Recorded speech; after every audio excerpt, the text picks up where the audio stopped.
Hi yes welcome to Anil tuition YouTube channel.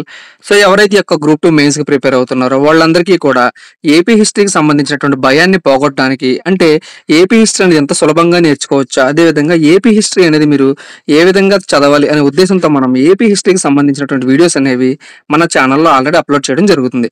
So మనం already previous వీడియోస్లో ఏంటంటే శాతవాహనకు సంబంధించినటువంటి కంప్లీట్ ఇన్ఫర్మేషన్ అనేది మనం డిస్కస్ చేసుకున్నాం. సో తర్వాత మనకి సిలబస్లో మెన్షన్ చేసినట్టు ఇక్ష్వాకులు అనే చాప్టర్ని కూడా మనం ఆల్రెడీ డిస్కస్ చేసుకున్నాం. సో తర్వాత ఏంటంటే మనం విష్ణుకుండులు అనే చాప్టర్ మనం స్టార్ట్ చేసుకోవడం జరిగింది. సో ప్రీవియస్ వీడియోలో ఏంటంటే మనం ఈ యొక్క విష్ణుకుండులకు సంబంధించినటువంటి వాళ్ళ యొక్క రాజకీయ చరిత్ర అనేది ఏ విధంగా ఉంది, ఏ రాజు తర్వాత ఏ రాజు అనే వాళ్ళు రాజ్యానికి వచ్చి వాళ్ళ యొక్క పరిపాలన కొనసాగించారు, అదే విధంగా ఆ యొక్క రాజులకు ఉన్నటువంటి బిరుదులు ఏంటి, ఆ రాజులు వేయించినటువంటి శాసనాలు ఏంటి, ఆ శాసనాల ద్వారా మనకు అర్థమవుతున్నటువంటి విషయాలు ఏంటి, ఇవన్నీ కూడా ఏంటంటే మనం ఆల్రెడీ ప్రీవియస్ వీడియోలో డిస్కస్ చేసుకున్నాం. అంటే ఆల్మోస్ట్ ఏంటంటే మనం ఈ యొక్క విష్ణుకుండులకు సంబంధించినటువంటి చాప్టర్ వైజ్ అనేది మనం 60% అనేది ప్రీవియస్ వీడియోలో మనం కంప్లీట్ చేసుకున్నాం. సో ఈ వీడియోలో ఏంటంటే మనం ఈ యొక్క విష్ణుకుండులకు సంబంధించినటువంటి సాంస్కృతిక చరిత్ర అనేది ఏ విధంగా ఉంది, అంటే ఈ యొక్క సాంస్కృతిక చరిత్ర అంటే దీంట్లో మనకి ఎన్ని భాగాలు వస్తాయి అంటే పరిపాలనా వ్యవస్థ, అడ్మినిస్ట్రేటివ్ సిస్టమ్ అనేది ఏ విధంగా ఉంది, న్యాయ వ్యవస్థ అనేది ఏ విధంగా ఉంది, సామాజిక వ్యవస్థ అనేది ఏ విధంగా ఉంది, మత పరిస్థితులు అనేవి వీళ్ళ కాలంలో ఏ విధంగా ఉన్నాయి, అదే విధంగా వీళ్ళ కాలంలో వీళ్ళు విద్యకి ఎటువంటి కృషి చేశారు, అదే విధంగా వీళ్ళ యొక్క అధికార భాష అనేది ఏ విధంగా కొనసాగింది. ఫైనల్గా ఏంటంటే ఇక విష్ణుకుండుల కాలంలో ఏంటంటే మనకి గుహలు అనేవి ఎక్కువగా ఫేమస్ కాబట్టి వీళ్ళు నిర్మించినటువంటి గుహలు ఏంటి, ఈ గుహల్లో వాళ్ళు నిర్మించినటువంటి శైలి అనేది ఏ విధంగా ఉంది, వాళ్ళ యొక్క వాస్తు శైలి అనేది ఏ విధంగా వాళ్ళ యొక్క గుహల ద్వారా వాళ్ళు నిర్మించడం జరిగింది, ఇవన్నీ కూడా మనం ఈ వీడియోలో డిస్కస్ చేసుకుందాం. సో ఈ యొక్క వీడియోలోకి వెళ్లే ముందు మీరు గనక మొట్టమొదటిసారి కనుక మన ఛానల్ చూసినట్లయితే ఖచ్చితంగా సబ్స్క్రైబ్ చేసుకోండి, అదే విధంగా మీరు ఒక లైక్ కూడా చేయండి. ఎందుకంటే ఈ విధంగా కనుక మీరు లైక్ చేసినట్లయితే ఈ వీడియో మరింత మందికి రీచ్ అవుతుంది, అదే విధంగా మరింత మందికి షేర్ అవుతుంది. కాబట్టి కంపల్సరీగా లైక్ కూడా చేయండి. అదే విధంగా మీకు ఎటువంటి డౌట్ ఉన్నా సరే ఖచ్చితంగా ఈ యొక్క ఏపీ హిస్టరీకి సంబంధించి కానీ లేదా గ్రూప్ 2 మెయిన్స్ కి సంబంధించి మీకు ఈ కోర్సుకు సంబంధించి ఎటువంటి డౌట్ ఉన్నా సరే ఖచ్చితంగా మీరు కామెంట్ సెక్షన్ లో కామెంట్ చేయండి. సో మీరు ఈ విధంగా గనక కామెంట్ చేసినట్లయితే అంటే మీ యొక్క అభిప్రాయాన్ని మీరు తెలియజేసినట్లయితే గనక నేను రానున్న వీడియోలో నేను ఏదైనా సరే నేర్చుకోవడం లేదంటే గనక నేను చెప్పే విధానం అనేది మార్చుకోవడమా లేదా మీకు ఏ విధంగా నేను ఇంకా అర్థమయ్యేలా చెప్పగలను అనేది నేను తెలుసుకుంటాను. కాబట్టి ఖచ్చితంగా మీ యొక్క ఫీడ్బ్యాక్ అనేది కామెంట్ సెక్షన్ లో ఇవ్వండి. సో నెక్స్ట్ ఏంటంటే మనం ఈ యొక్క పరిపాలనా వ్యవస్థ అనేది ఏ విధంగా ఉంది, అంటే మనం ఏ రాజ్యానికి సంబంధించి చూసినా సరే వాళ్ళకి అడ్మినిస్ట్రేటివ్ సిస్టమ్ అనేది ఏ విధంగా ఉందని చూసినట్లయితే ఫస్ట్ ఏంటంటే వీళ్ళకి పరిపాలనా వ్యవస్థ అనేది ఏ విధంగా ఉంది, అంటే వీళ్ళు ఏ విధంగా వాళ్ళ యొక్క రాజ్యాన్ని డివైడ్ చేసుకున్నారంటే రాజ్యాన్ని ఏం చేశారంటే వాళ్ళు రాష్ట్రాల కింద అదే విధంగా రాష్ట్రాలని విషయాల కింద విషయాల్ని గ్రామాల కింద డివైడ్ చేయడం జరిగింది. అంటే ప్రజెంట్ ఉన్నటువంటి రోజుల్లో మనం చూసినట్లయితే కనుక మనం ఫస్ట్ దేశం ఉంటుంది, ఈ దేశాన్ని మనం ఏ విధంగా డివైడ్ చేస్తాం స్టేట్స్ కింద అంటే రాష్ట్రాల కింద, సో తర్వాత రాష్ట్రాలు మన జిల్లాల కింద, జిల్లాలని మండలాల కింద, మండలాలకి మనం గ్రామాల కింద డివైడ్ చేయడం జరుగుతుంది. సో అదే విధంగా వీళ్ళ కాలంలో కూడా ఏంటంటే రాజ్యాన్ని ఏంటంటే రాష్ట్రాల కింద డివైడ్ చేశారు, అదే విధంగా రాష్ట్రాలని విషయాల కింద విషయాలని గ్రామాల కింద.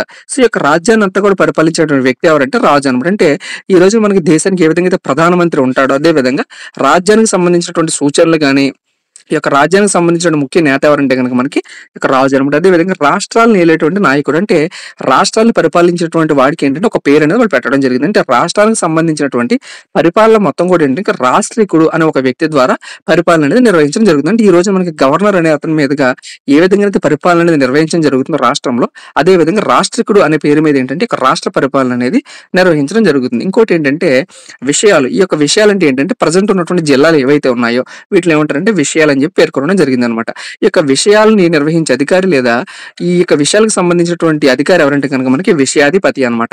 ఈ యొక్క విషయాధిపతికి ఏంటంటే వీళ్ళ కాలంలో ప్రత్యేకమైనటువంటి హోదా ఉండేది అనమాట. అంటే ఎటువంటి ఇంపార్టెంట్ డెసిషన్స్ తీసుకోవాలన్నా అదే విధంగా శాసనాలు జారీ చేయాలన్నా ప్రజలకు సంబంధించి ఎటువంటి మంచి చేయాలన్నా కానీ ఏంటంటే ముఖ్యంగా కీ రోల్ ప్లే చేసేటువంటి ఒక నాయకుడు ఎవరంటే కనుక మనకి ఈ యొక్క విషయాధిపతి అనమాట. అదే విధంగా గ్రామాలను పరిపాలించిన అధికారి ఎవరంటే కనుక మనకి గ్రామీణ అనమాట. సో ఈ విధంగా వాళ్ళ యొక్క పరిపాలన వ్యవస్థ ఏంటంటే 4 రకాలుగా డివైడ్ చేసుకున్న వాళ్ళు కూడా ఏంటంటే ఒక్కొక్క దాన్ని ఏలడానికి ఏంటంటే ఒక్కొక్క వ్యక్తిని వాళ్ళు నిర్వహించుకోవడం జరిగింది అనమాట.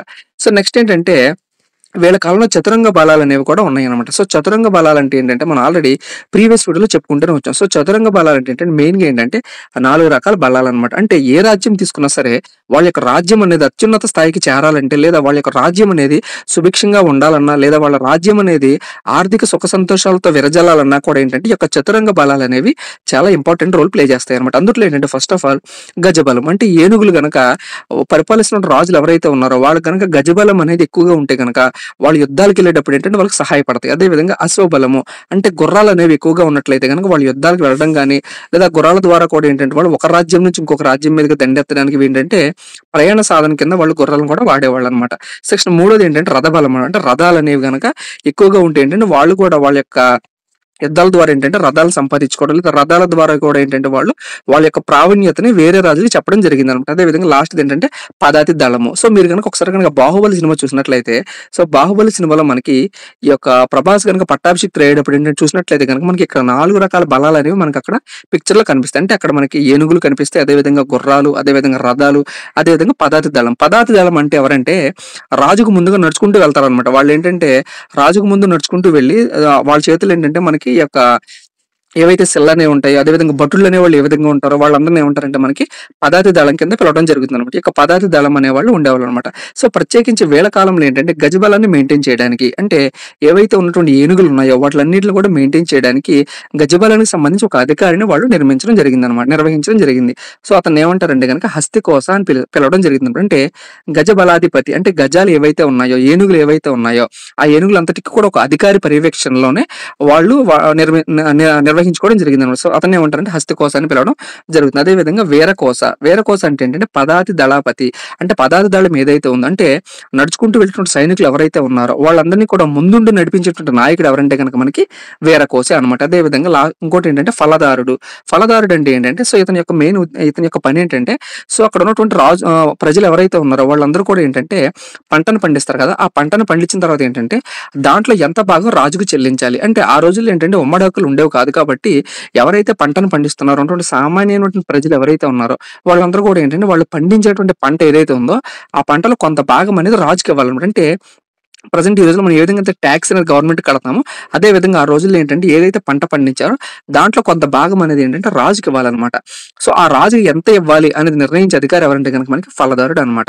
ఇంకొకటి ఏంటంటే అక్షల పట్టలాధికృతులు. అంటే ఏంటంటే ఈ యొక్క గవర్నమెంట్ ఆఫీసులు ఏవైతే ఉన్నాయో, అంటే ప్రభుత్వానికి సంబంధించినటువంటి భవనాలు గానీ, లేదా ప్రభుత్వానికి సంబంధించినటువంటి అధికారమైనటువంటి కరపత్రాలు గానీ, లేదా ధ్రువపత్రాలు అంటే డాక్యుమెంట్స్ కానీ, అది వీటిలన్నిటిని కూడా స్టోర్ చేయడానికి, అంటే ఈ రోజుల్లో మనకి ఏ విధంగానైతే ఉన్నటువంటి డాక్యుమెంట్స్ అన్ని కూడా మనం బీరువాలో ఏ విధంగానైతే స్టోర్ చేసుకుంటున్నామో, అదే విధంగా అక్కడ ఉన్నటువంటి కరపత్రాలు గానీ, లేదా గవర్నమెంట్‌కి సంబంధించిన ఇంపార్టెంట్ డాక్యుమెంట్స్ ఏవైతే ఉన్నాయో అవన్నీ కూడా స్టోర్ చేయడానికి ఒక అధికారి ఉండేవాడు. అతన్ని ఏమంటారంటే అక్షల పటలాధికృతుడు అంటారనమాట. అదే విధంగా లాస్ట్ ఏంటంటే శాసనాజ్ఞప్తుడు. అంటే ఏంటంటే రాజు వేసినటువంటి శాసనాలు గానీ, ఆజ్ఞలు గానీ ఏవైతే ఉన్నాయో అవన్నీ కూడా ఏంటంటే చెక్కేవాళ్ళనమాట.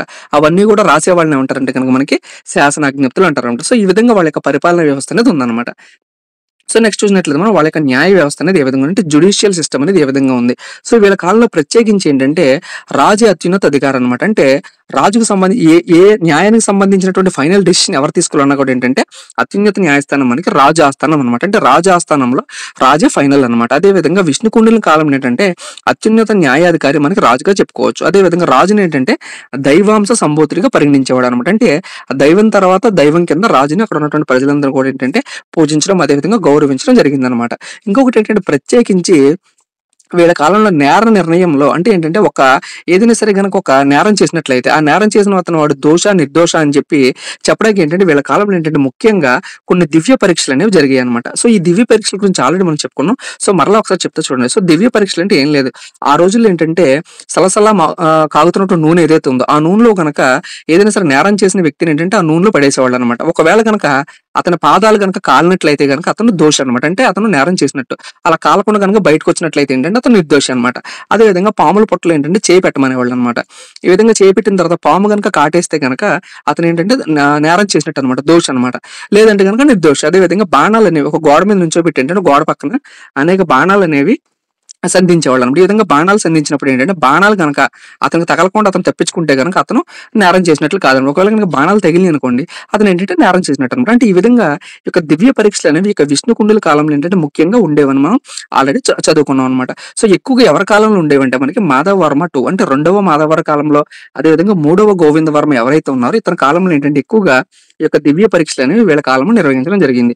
సో ఇవన్నీ కూడా మనకి ఎలా తెలుస్తుందంటే అంటే ప్రతి దానికి సంబంధించినటువంటి ఆధారాలు మనకు ఉండాలన్నమాట. ఎందుకంటే ఈ రోజుల్లో లాగా మనకి టెక్నాలజీ అప్పట్లో లేదు కాబట్టి అంటే వాళ్ళకి జరిగినటువంటి ఆధారాలనేవి మనకి ఏ విధంగా ఉన్నాయంటే గనక మనకి ఆధారాల ద్వారా మనం తెలుసుకోవచ్చనమాట. అంటే ఏ విధంగా తెలుసుకోవచ్చంటే నచికేతోపాఖ్యానం, అదేవిధంగా ప్రబోధ చంద్రోదయం అనే గ్రంథాలు, అదేవిధంగా పంచతంత్రం అనే గ్రంథాల ద్వారా ఈ యొక్క విష్ణుకుండిల కాలానికి సంబంధించి పటిష్టమైనటువంటి న్యాయ వ్యవస్థ ఉంది అని మనకి ఎలా తెలుస్తుందంటే ఇక్కడ పేర్కొన్నటువంటి 3 గ్రంథాలు ఏవైతే ఉన్నాయో ఈ 3 గ్రంథాల ద్వారా ఏంటంటే వీళ్ళ కాలంలో న్యాయ వ్యవస్థ అనేది అత్యున్నతంగా ఉంది. అంటే న్యాయ వ్యవస్థను కూడా ఏంటంటే వాళ్ళు చాలా గొప్పగా ఆదరించారని చెప్పి మనం తెలుసుకోవచ్చనమాట. సో ఇంకొకటి ఏంటంటే వీళ్ళ కాలంలో జరిగినటువంటి మత పరిస్థితులు. So very very important. మనం ఏ రాజుకి సంబంధించినటువంటి చరిత్ర చదువుకున్నప్పటికీ కూడా దాంట్లో ఏంటంటే ప్రతి కాలంలో ఏంటంటే మత పరిస్థితులు అనేవి ఏ విధంగా ఉన్నాయి. సో దీని నుంచి డెఫినెట్‌గా మీకు 2-3 మార్కులు వచ్చే బిట్స్ అనేవి అవకాశం ఉంటుంది కాబట్టి మత పరిస్థితులకు సంబంధించి ఏ కాలాన్ని చదువుకున్నా సరే ఎవరు కూడా మిస్ చేయవద్దు. సో నెక్స్ట్ ఏంటంటే వీళ్ళ కాలంలో వైదిక మతం అనేది విరజిల్లింది. అంటే వీళ్ళకి అధికార మతం ఏంటంటే గనుక మనకి వైదిక మతం. సో వైదిక మతం అంటే ఎక్కువగా ఏంటంటే విష్ణువుని పూజించేవాళ్ళనమాట. సో ఆల్రెడీ మనం ఏం చదువుకున్నాం, ఉత్తర భారతదేశంలో ఉన్నటువంటి సముద్రగుప్తుడు ఎవరైతే ఉన్నాడో ఈ యొక్క సముద్రగుప్తుడు ఏంటంటే విష్ణువుని పూజించినటువంటి యొక్క సముద్రగుప్తుడు ఉత్తర భారతదేశంలో ఉన్నటువంటి ఆ యొక్క మతాన్ని దక్షిణ భారతదేశానికి కూడా తీసుకొచ్చినటువంటి వారిలో ప్రముఖుడు ఎవరంటే మనకి సముద్రగుప్తుడు అని చెప్పి ఆల్రెడీ చూసాం. ఈ యొక్క సముద్రగుప్తుడు ద్వారానే మెయిన్‌గా ఏంటంటే ఈ యొక్క విష్ణుకుండులు అనే వాళ్ళకి ఏంటంటే విష్ణువుని ఎక్కువగా పూజించేవాళ్ళు కాబట్టి వీళ్ళ పేరు మీదే వీళ్ళని వైష్ణవ భక్తులు లేదా విష్ణుకుండులు అని చెప్పి ఆల్రెడీ పేరు అనేది రావడం అనేది జరిగింది. అదే విధంగా వీళ్ళు ఏంటంటే శ్రీ పర్వత స్వామి భక్తులనమాట. అంటే పర్వత స్వామిని ఆరాధించే భక్తులు అని చెప్పి వీళ్ళకి కూడా ఒక పేరు ఉందనమాట. అదే విధంగా వీళ్ళకి వైష్ణవ భక్తులు అని మనకి ఏ విధంగా తెలుస్తుందంటే వీళ్ళ యొక్క పేర్ల ద్వారా. అంటే వీళ్ళ యొక్క పేర్లలో ఏంటంటే వీళ్ళకి ఇంద్రవర్మ అనే ఒక పేరు అనేది ఫస్ట్ ఎవరైతే ఇక విష్ణుకుండలో ఉంటున్న మొట్టమొదటి రాజు ఎవరైతే ఉన్నాడో అతని పేరు మీద అతని పేరు ఏంటంటే ఇంద్రవర్మ.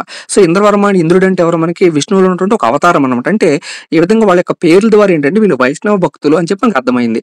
అదేవిధంగా బిరుదుల ద్వారా అంటే వీళ్ళకి ఉన్నటువంటి టైటిల్స్ అనేవి ఏవైతే ఉన్నాయో వీళ్ళ ద్వారా ఏంటంటే వీళ్ళు శైవ మతాన్ని కూడా ఆదరించాడు. అంటే కొంతమందికి ఏంటంటే మహేశ్వర్ అనే బిరుదు అనేది ఉందన్నమాట. అంటే ఈ యొక్క బిరుదుల ద్వారా ఏంటంటే వీళ్ళు శైవ మతాన్ని కూడా ఆదరించారు.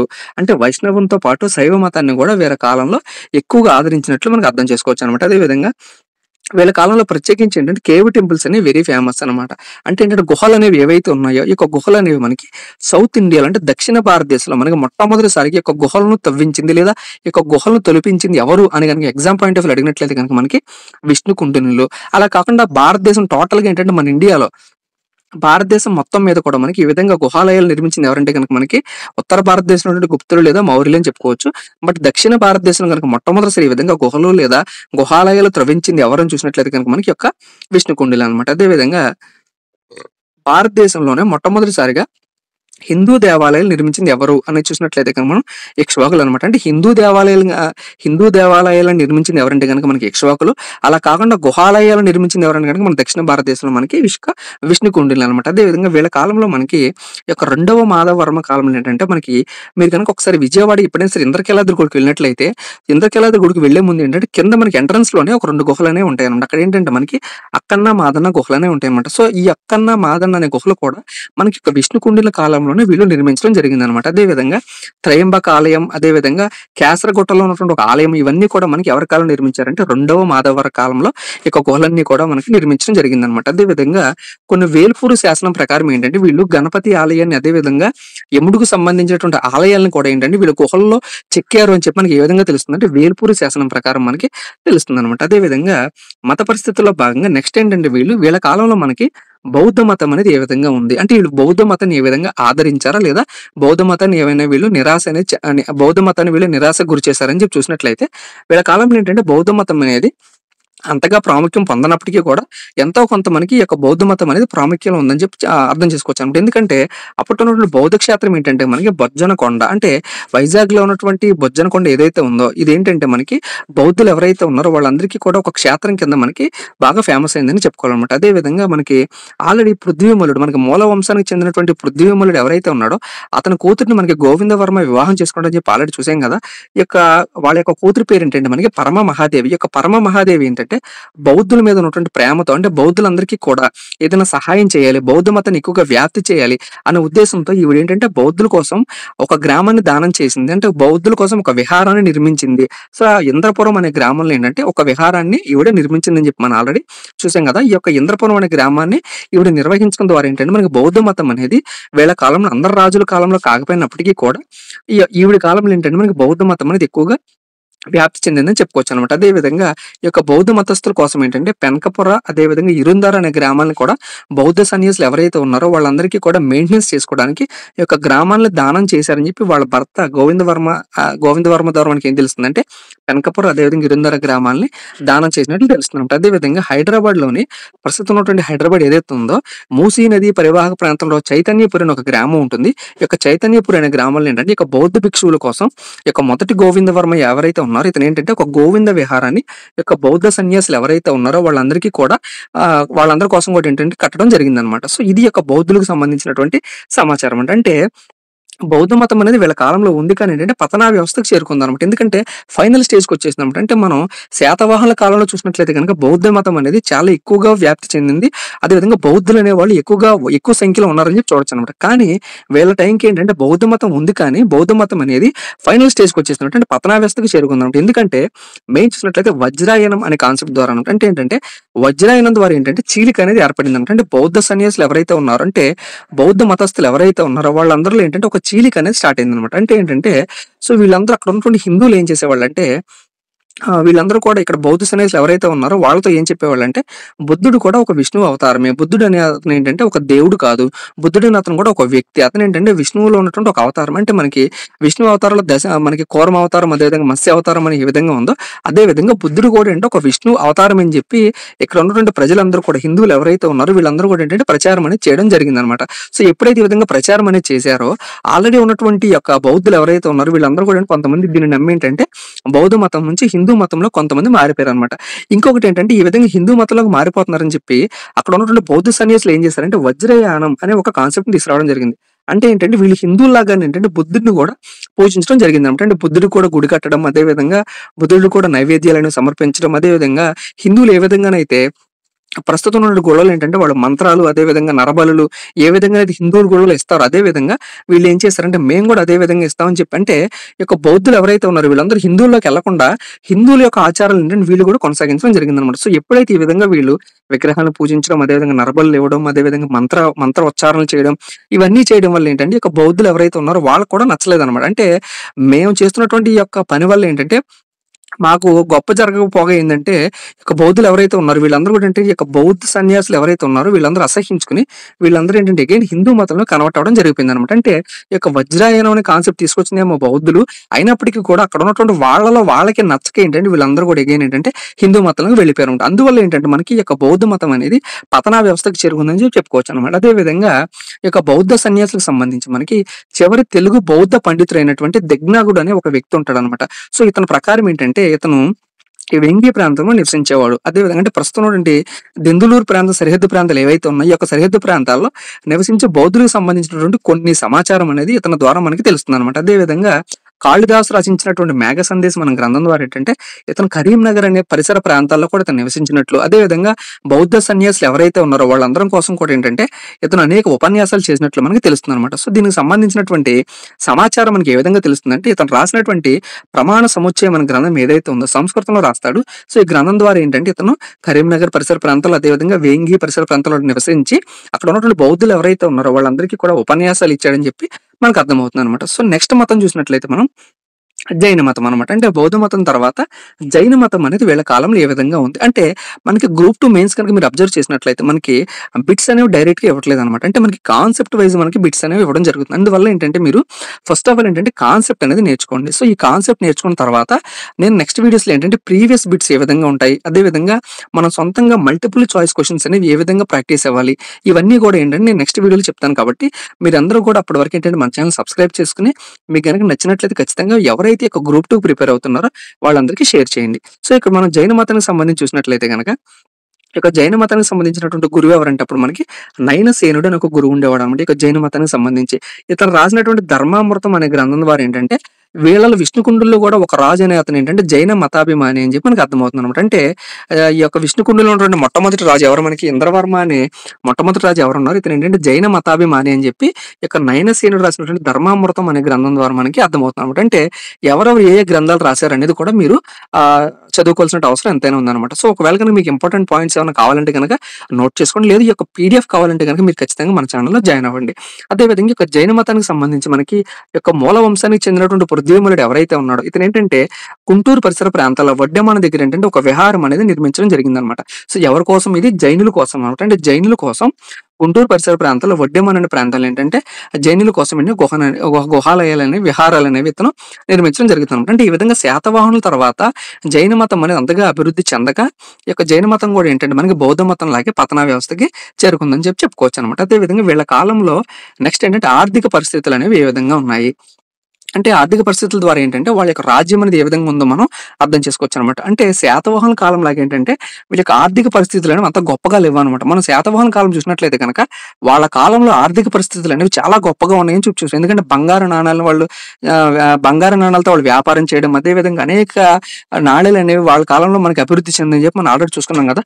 బట్ వీళ్ళ కాలంలో ఏంటంటే మనకి అంతగా ఆర్థిక పరిస్థితులు అనేవి లేవు అనమాట. అంటే శాతవాహనులతో పోల్చుకుంటే వీళ్ళ ఆర్థిక పరిస్థితులు అనేవి అంతంత మాత్రమే చెప్పి మనం చెప్పుకోవచ్చు అనమాట. అదే విధంగా వీళ్ళ కాలంలో ప్రజల యొక్క ముఖ్య వృత్తి ప్రధాన వృత్తి ఏంటంటే మనకి వ్యవసాయం. అదే విధంగా వీళ్ళు ఏంటంటే ఈ యొక్క వ్యవసాయం కోసం ఏంటంటే అనేక బావులు అదే విధంగా చెరువులు ఇవన్నీ కూడా ఏంటంటే వ్యవసాయ పనుల కోసం త్రవ్వించడం జరిగింది అనమాట. అదే విధంగా భూమికి సంబంధించి ఏదైనా సరే గొడవలు వచ్చినట్లయితే కనుక అంటే ఈ యొక్క భూమి మాదని చెప్పి వేరే వాళ్ళు కనుక వచ్చి ఆ యొక్క భూమిని ఆక్రమించుకుంటే కనుక అంటే భూమి సరిహద్దు అనేది ఎంతవరకు ఉంది అని చెప్పి కొలవడానికి ఈ రోజులు ఏ విధంగానైతే మనకి సర్వేయర్స్ ఉన్నారు అదే విధంగా ఆ రోజులు ఏంటంటే భూమి సరిహద్దును కొలవడానికి రజ్జకుడు అనే ఒక అధికారి ఉండేవాడు అనమాట. ఇతని పని ఏంటంటే భూమి సరిహద్దు అనేది కొలవడం అనమాట. అదే విధంగా వీళ్ళ కాలంలో స్వదేశీ విదేశీ అదేవిధంగా వర్తక వాణిజ్యాలు అనేవి చాలా జరిగాయి. అంటే వీళ్ళ కాలంలో మనకి స్వదేశీ వాణిజ్యంతో పాటు విదేశీ వాణిజ్యం కూడా అంటే విదేశాలతో కూడా ఏంటంటే వీళ్ళ వ్యాపారం అనేది వీళ్ళ దగ్గర ఉన్నటువంటి వ్యాపారం ద్వారా ఏంటంటే విదేశాల్లో కూడా వీళ్ళు వాణిజ్యం అనేది నిర్వహించడం జరిగింది అనమాట. సో ప్రత్యేకించి ఏంటంటే పశ్చిమాసియా దేశాలైనటువంటి రోమ్ నగరం అదే విధంగా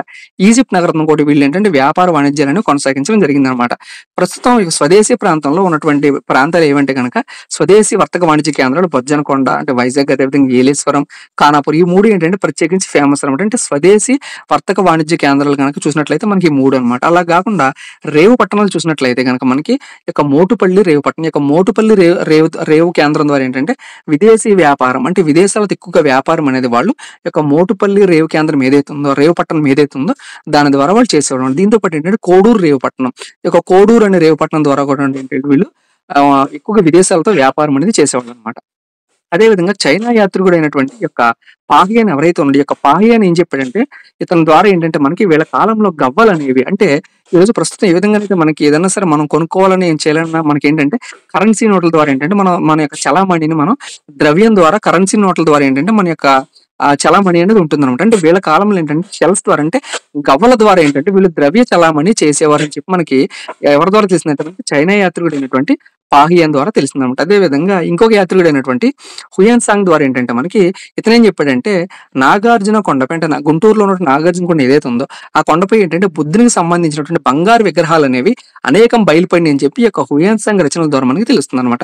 ప్రత్యేకించి వీళ్ళ కాలంలో మనం ఆల్రెడీ చూసాం ఏంటంటే వీళ్ళు ఎక్కువగా ఇనుముతో కూడినటువంటి నాణ్యాలుగా ఎక్కువగా వీళ్ళు వాడడం జరిగింది అనమాట. అదేవిధంగా వీళ్ళు నాణ్యాల మీద అంటే ఎక్కువగా శంఖంతో కూడిన బొమ్మలు అదేవిధంగా ఓడతో కూడినటువంటి బొమ్మలు అదేవిధంగా సింహంతో కూడినటువంటి బొమ్మలు ఎక్కువగా ఏంటంటే వీళ్ళ నాణ్యాల మీద వీళ్ళు ముద్రించడం జరిగింది అనమాట. ఇది వీళ్ళ కాలానికి సంబంధించినటువంటి సమాచారం.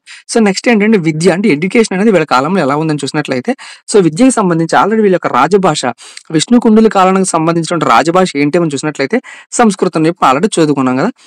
అదేవిధంగా వీళ్ళు ఏంటంటే వీళ్ళ రాజ్య భాష సంస్కృతం అయినప్పటికీ కూడా అక్కడ ఉన్నటువంటి ప్రజలు ఎవరైతే ఉన్నారో వీళ్ళు ఎక్కువగా ఏంటంటే తెలుగులోనే మాట్లాడేవారు. అంటే ప్రస్తుతం ఉన్నటువంటి మన ఆంధ్రదేశంలో ఉన్నటువంటి ప్రజలు ఏ విధంగా తెలుగు అనేది మాట్లాడుతున్నారో అదే విధంగా యొక్క విష్ణుకుండుల కాలం ఎక్కువగా ప్రజలు అనే వాళ్ళు తెలుగులోనే మాట్లాడేవారని చెప్పి మనకు అర్థం చేసుకోవచ్చు.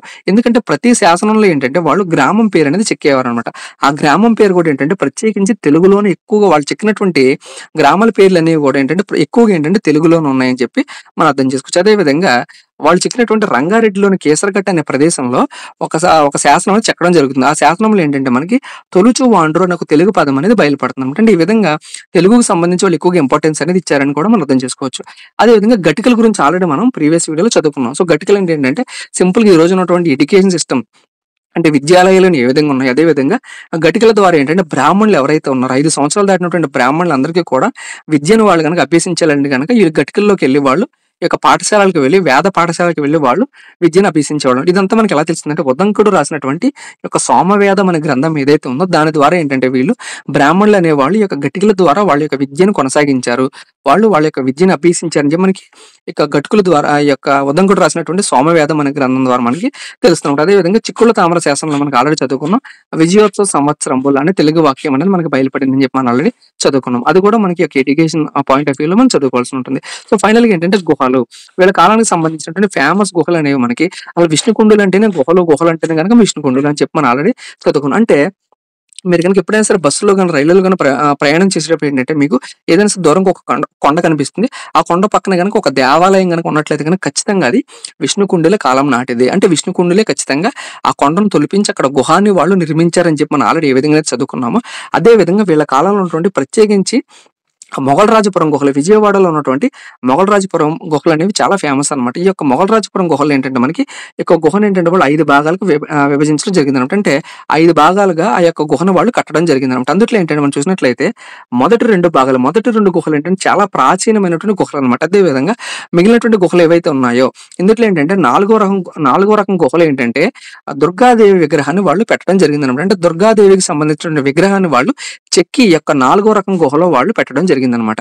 ఇంకొకటి ఏంటంటే 5వ రకం గుహలో ఏంటంటే వీళ్ళు శివుని విగ్రహాన్ని వాళ్ళు ప్రతిష్ఠించడం జరిగిందనమాట. అంటే ఈ యొక్క శివుని విగ్రహం ఏంటంటే నటరాజుకి చెందినటువంటి విగ్రహం అనేది ఈ యొక్క మొగల్రాజపురం గుహలో, విజయవాడలో ఉన్నటువంటి యొక్క మొగల్రాజపురం గుహలు ఏవైతే ఉన్నాయో ఆ గుహల్లో ఏంటంటే వీళ్ళు 5వ గుహలో ఏంటంటే శివునికి సంబంధించినటువంటి విగ్రహం, నటరాజుకు సంబంధించిన విగ్రహం అనేది మనకి బయలుపడింది అనమాట. అంటే దక్షిణ భారతదేశంలో మొట్టమొదటిసారి నటరాజు విగ్రహం అనేది ఎక్కడ బయలుపడిందంటే మనకి ఈ యొక్క మొగల్రాజపురం గుహలు ఏవైతే ఉన్నాయో ఇక్కడ ఉన్నటువంటి గుహల్లో మనకి యొక్క 5వ గుహలో మనకి ఈ యొక్క నటరాజు విగ్రహం అనేది బయలుపడిందంట. అదే విధంగా 4వ గుహలో ఏంటంటే వెనక సైడ్ ఏంటంటే మనకి వెనక భాగం వైపు అర్ధనారీశ్వరుని విగ్రహం కూడా వాళ్ళు చెక్కడం జరిగింది అనమాట. అంటే దీని ద్వారా ఏంటంటే మనకి వీళ్ళు విష్ణు మతంతో పాటు శైవ మతాన్ని కూడా ఎక్కువగా వీళ్ళు ప్రాచుర్యంలోకి తీసుకొచ్చారని చెప్పి అర్థం చేసుకోవచ్చు అనమాట. ఇంకొకటి ఏంటంటే మనకి ఉండవల్లి గుహలు, ఇవి కూడా ఎక్కువగా మనం చదువుకోవాల్సిన అవసరం ఉందన్నమాట. సో ఇక ఉండవల్లి గుహలు అనేవి మనకి ఎక్కడ ఉన్నాయంటే గుంటూరు జిల్లాలో ఉన్నాయన్నమాట. ఇక్కడ ఉన్న గుహలు ఏంటంటే కనుక మొత్తం 3 గుహలు ఉన్నాయి అనమాట.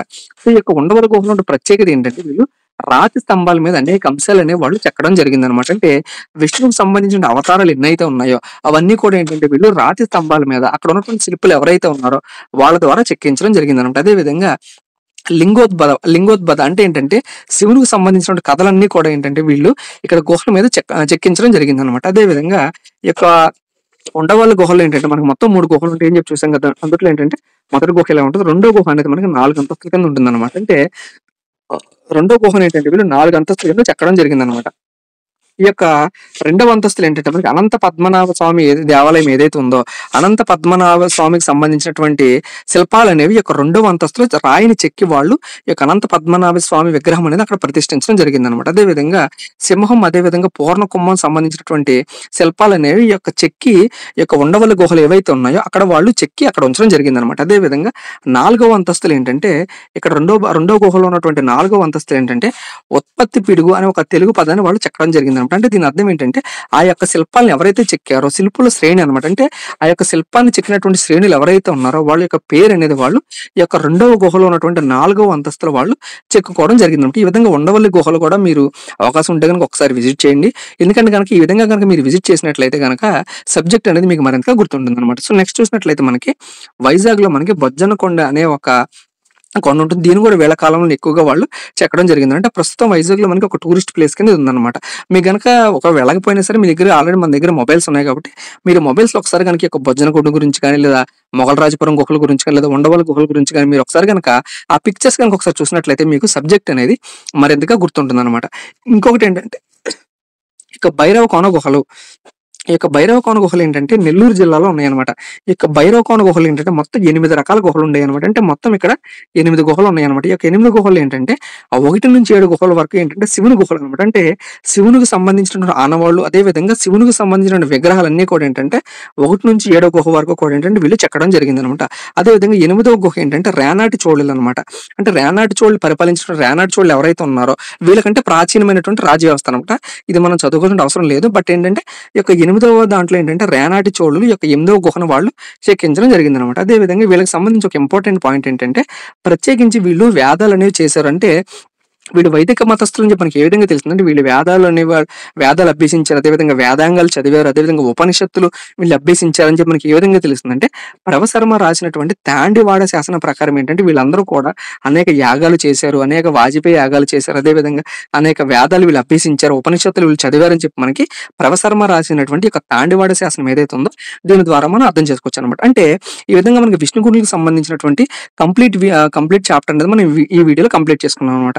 సో దీనికి సంబంధించి ఒక కోడ్ లాంగ్వేజ్ అంటే ఏ యొక్క రాజుకు సంబంధించి ఏ యొక్క శాసనాలు అనేవి వేశారు, అదేవిధంగా వీళ్ళకి సంబంధించిన బిరుదులు ఏంటి, ఇవన్నీ కూడా ఏంటంటే మనం ఒక కోడ్ లాంగ్వేజ్ ద్వారా మనం నెక్స్ట్ రానున్న వీడియోస్లో ఏంటంటే విద్యార్థులందరూ కూడా సింపుల్ గా గుర్తుపెట్టుకునే విధంగా మనం ఒక కోడ్ లాంగ్వేజ్ ద్వారా వీళ్ళకి సంబంధించిన శాసనాలు, వీళ్ళకి సంబంధించిన బిరుదులు అన్ని కూడా మనం నెక్స్ట్ వీడియోలో ఏంటంటే అర్థం చేసుకుందాం అనమాట. ఇది యొక్క విష్ణుగురికి సంబంధించినటువంటి కంప్లీట్ ఇన్ఫర్మేషన్ అనమాట. వీడియో నచ్చిందా అయితే ఒక లైక్ చేయండి, మీకు అభిప్రాయాన్ని ఖచ్చితంగా కామెంట్ చేయండి, ఫైనల్ గా మన ఛానల్ సబ్స్క్రైబ్ చేసుకోండి. Thank you.